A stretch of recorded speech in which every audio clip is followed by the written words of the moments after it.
현재 현존하는 회사들 중에 인공지능 엔진을 제일 많이 갖고 있는 3개 중에 들어갑니다. 메타가. 그 인공지능 엔진을 쌓으려면 무조건 뭘 써야 돼요? 엔비디아의 GPU를 써야죠. 펜타곤에 폭발이 일어났다는 겁니다. 잠시 이렇게 내려갔다가 아니래 그래가지고 다시 올라왔어. 이런 일이 앞으로 빈번해질 수 있다. 인공지능 세상에서는 진짜냐 가짜냐를 가리는데 비용이 엄청나게 들어갈 걸로 예상이 됩니다. 고급 지식을 갖고 있는 전문직은 예외일 거다. 제너레이티브 인공지능이 딱 나왔더니 뭐예요? 작가 화가가 제일 먼저 없어져. 고급 지식을 익혀야 하는 전문직이 더 위험해. 왜? 이번에 나온 인공지능의 특징은 뭐냐면 추론의 대가야. 고급 지식에 능해.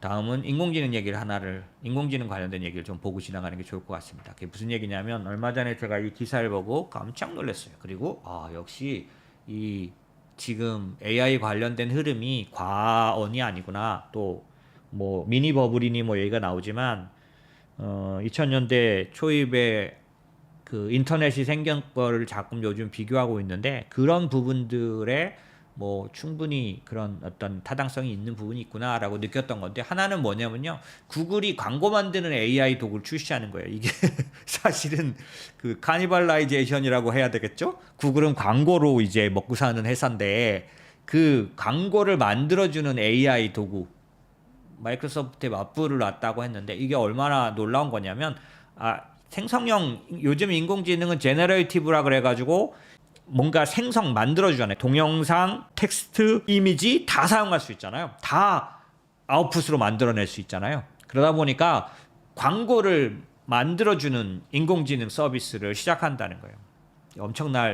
이거 이제 제가 생각할 때는 대단합니다. 이거는 문구 이미지를 AI가 만들어서 소기업 판매자에게 아주 히트를 치겠죠. 그래서 굉장히 어떻게 보면은 무슨 얘기냐면은 한때 페이스북 그다음에 유튜브 같은 데를 통해서 소기업들이 많이 광고를 활용했기 때문에 광고 매출이 높았잖아요.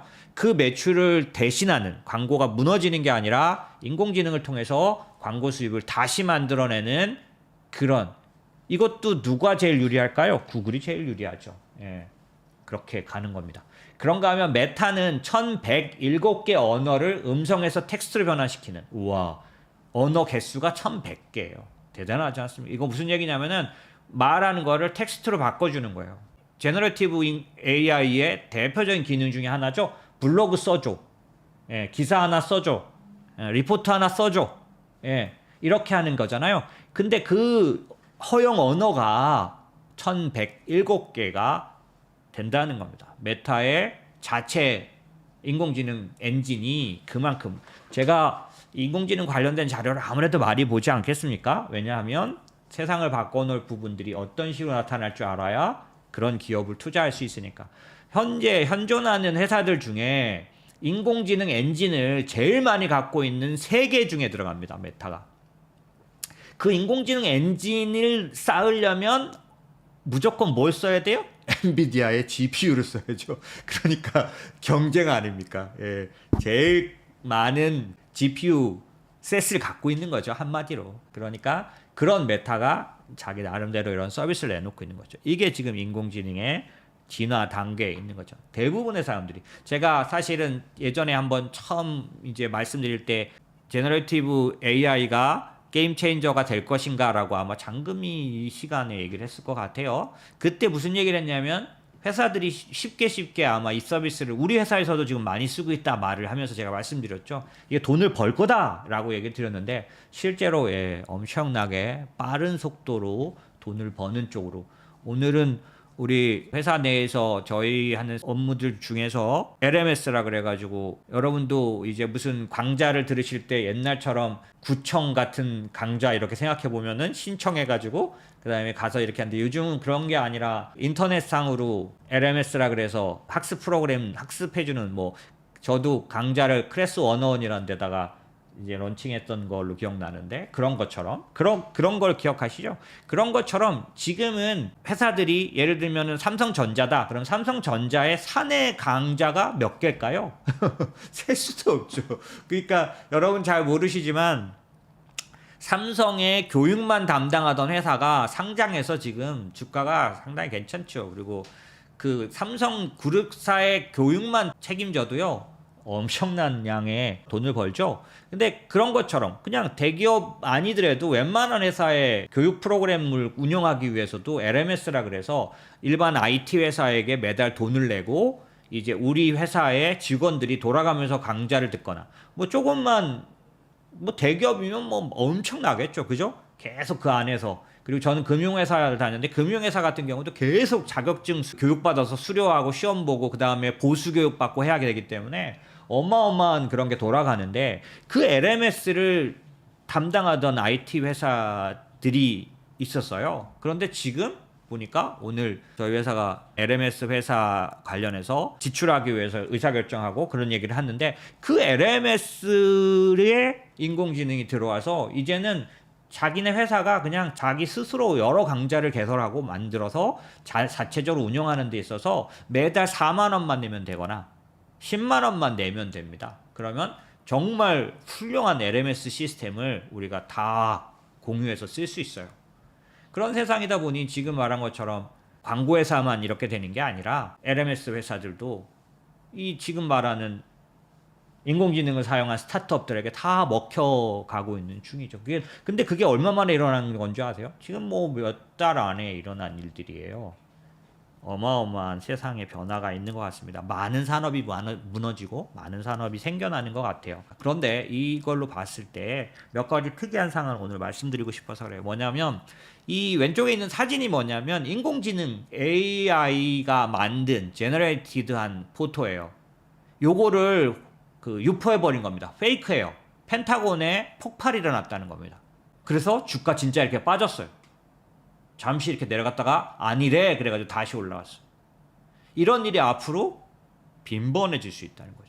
인공지능이 만든 동영상들 보면 진짜 혀를 내두릅니다. 정말. 예, 거기에 막 푸틴 나오고 막 바이든 나오고 막 엄청나게 막 그 정도로 정교해서 앞으로 인공지능 지금 이 제너레이티드 AI의 인공지능 세상에서는 진짜냐 가짜냐를 가리는데 비용이 엄청나게 들어갈 걸로 예상이 됩니다. 보세요. 멀쩡하게 이렇게 이게 만든 사진이라는 거죠. 이런 거 많이 보셨죠? 인공지능이 만든 사진. 이제는 세상에서 이게 진실인지 거짓인지를 판별하는데 굉장히 많이 돈이 들어갑니다. 일론 머스크가 트위터를 산 이유도 그것 때문일 거예요. 아마 두 가지인데 하나는 제너레이티드 AI를 교육시키려면 이게 LL 그러니까 대규모 언어 모델이거든요. 트위터가 굉장히 좋은 학습실입니다. 거기에는 고급 언어가 가득 차 있죠. 그런가 하면 거짓과 진실을 가릴 수 있는 가장 좋은 어떤 시스템을 갖고 있습니다. 그래서 아마 일론 머스크가 트위터를 그런 어떤 산실로 만들어서 다시 재포장해서 내놓게 될 거예요. 지금은 그래서 닫아 놓은 걸로 알고 있는데 어찌됐든 앞으로는 진실이냐 거짓이냐 인공지능이 만든 거냐 아니냐 얘기가 많아질 겁니다. 그 다음에 오픈 AI하고 펜실베니아 대학에서 공동 연구에서 나타났는데 보시면 이 문장입니다. 우리가 조사해 보니까 석사, 학사, 전문직 학위를 가진 사람들이 학위가 없는 사람보다 인공지능 LLM 기반 소프트웨어라는 게 뭐냐면 아까 말씀 제너레이티브 AI 생성형 인공지능의 학습 모델이 LLM이죠. 처음에 그때 말씀드릴 때 제가 말씀드렸죠. 이거는 대규모 언어 모델이다. 그래서 어떤 사람이 말을 하면 그 다음에 무슨 말을 할지를 예상해서 아는 완성형 인공지능 모델이라고 말씀드렸죠. 이 인공지능 모델의 소프트웨어에 훨씬 더 전문직이 더 많이 노출돼 있다는 거죠. 그래서 보시면 옛날에 우리가 인공지능에 대해서 어떻게 생각했냐면 지금 밑에 보이시는 것처럼 로봇이 일하고 로봇이 운전하고 뭐 이렇게 어떤 단순 노동직에서 점점점 이제 시작해가지고 창조적인 작업을 하는 사람들은 거기에서 고급 지식을 갖고 있는 전문직은 예외일 거다. 그래서 앞으로 직업에서 그런 창조적인 걸 해야 된다 생각했는데 이번에 제너레이티브 인공지능이 딱 나왔더니 뭐예요? 작가 화가가 제일 먼저 없어져. 그 다음에 고급 지식을 익혀야 하는 전문직이 더 위험해. 왜? 이번에 나온 인공지능의 특징은 뭐냐면 추론의 대가야. 고급 지식에 능해. 그래서 아까 조금 전에 보여드렸던 이런 거 막 이런 것들이 굉장히 엄청난 지식들을 사용하는 거죠. 그리고 이런 연구들에서 나오는 것처럼 오히려 전문직들이 훨씬 더 지금 인공지능 세상에서는 더 위험하다. 더 빨리 대체된다라는 얘기죠. 생각하고 너무 다른 세상이 오는 거죠. 예, 저도 그렇게 생각했던 것 같아요. 그래서 창조적인 일을 하는 사람은 마치 인공지능에서는 구별된 사람 같았지만 그 창조적인 작가, 화가 아까 제가 인공지능이 동영상 만들고 광고 만들고 예, 그 다음에 이미지 만들고 예, 노래 작곡하고 예, 이런 쪽들에 먼저 지금 막 선을 보이고 있잖아요. 대단히 생각하고는 다른 세상에 오고 있는 거죠. 그런가 하면은 블룸버그가 40년간 모은 정형 데이터를 사용해서 자체 랭귀지 모델, 라지 랭귀지 모델이라 그랬죠. LLM. 요게 지금 제너레이티브 AI의 기본 학습 모델이죠. 트랜스포머이기도 하고 그 학습을 시킬 때는 토큰이란 게 필요한데 3,630억 개 토큰을 블룸버그는 지네가 기존에 지금까지 해온 방송들을 통해서 가지고 있던 정형 비정형적인 데이터로 자기들만의 토큰을 3,630억 개 만들어요. 뽑아냈어. 이걸로 자체적으로 훈련시킨 인공지능을 돌리겠다는 이제 곧 나온다는 거예요. 블룸버그 GPT. 오픈 AI가 공개한 그런 오픈 소스를 통해서 학습시키는 방법하고 뭐 이런 것들이 전부 공개됐잖아요. 근데 중요한 건 독특한 분야의 데이터들. 그게 없지 않습니까? 블룸버그는 그거를 그냥 바로 그냥 집대성해낸 거예요. 40년간 모은 것 같고 지네들만의 가장 전문화된 인공지능을 라벨링하고 훈련시키는 일을 하고 있다는 거죠. 곧 나온다는 거죠. 무서운 얘기죠. 이제는 눈을 조금만 돌리면 내가 있던 분야에서 인공지능이 그동안 쌓인 수많은 데이터들을 통해서 학습을 해서 이제는 내가 하는 일의 반 이상을 대신할 수 있게 되는. 투자로 말하면 무서운 일이 생길 수 있겠죠. 그죠? 똑같이 이쪽에서. 그런데 중요한 건 여기서도 보면 토큰을 만들어내는 일. 블룸버그는 자체 자기네들 저널 그리고 언론 그런 어떤 방송사에 적합한 인공지능을 만들어낼 건데 인공지능 서비스를 내놓을 건데 이렇게 하려면 그 자신 고유의 데이터를 모아야 되는 거잖아요. 예를 들어서 투자 같은 경우는 뭐가 있을까요? 지금 우리가 보고 있는 이 시장은 사실은 인플레이션이 70년대, 미국의 70년대나 볼 수 있었던 인플레이션이기 때문에 70년대 인플레이셔너리 에이지의 그런 시장 모습, 그런 마켓의 모습을 따라줘야 돼요.